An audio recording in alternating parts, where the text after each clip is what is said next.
जय राम. श्रीराम जय राम. 8 जुलै. भगवंताचे अनुसंधान कसे ठेवावे. ज्या गोष्टीचे अत्यंत प्रेम आहे तिचे अनुसंधान मनुष्याला आपोआप राहते. ते इतके टिकते की ते अनुसंधान मला आहे ही जाणीवही राहत नाही.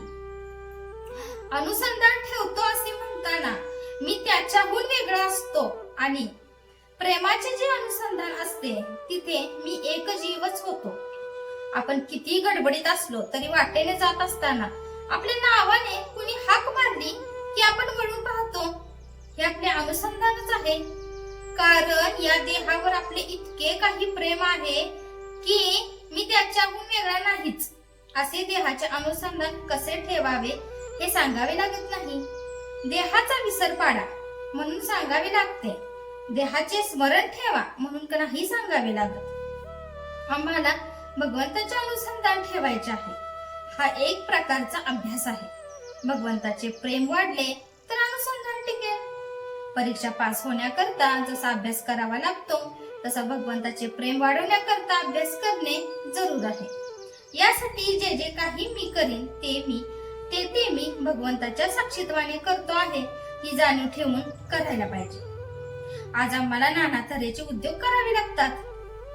प्रपंच म्हटला म्हणजे किती गोष्टी करावे लागतात. त्या सगळ्या गोष्टी करीत असताना भगवंताचे स्मरण ठेवून करणे हे आपले खरे कर्तव्य आहे. सर्कशीमध्ये आपण पाहतो ना, वाघ, सिंह, घोडे, हत्ती काय जे प्राणी असतील ती खेळ खेळतात. घोडा कसा सुंदर नसतो असे आपण म्हणतो. पण त्या घोड्याचे लक्ष प्रेक्षकांकडे नसते. त्या घोड्याचे, त्या वाघाचे, त्या सिंहाचे लक्ष आतमध्ये चाबूक उगारणारा जो मनुष्य असतो त्याच्याकडे असते ना. प्रेक्षक काय म्हणतील ते तो प्राणी पाहत नाही. आणि आपण काय करतो, भगवंत काय म्हणेल हे पाहतच नाही, जग काय म्हणेल हे पाहतो. हे जर आम्ही सोडले ना तर भगवंताला काय हवे आहे ते आम्हाला बरोबर कळेल. भगवंताचे स्मरण ठेवून कर्म केल्याने त्याला काय हवे तेच आमच्या हातून घडेल.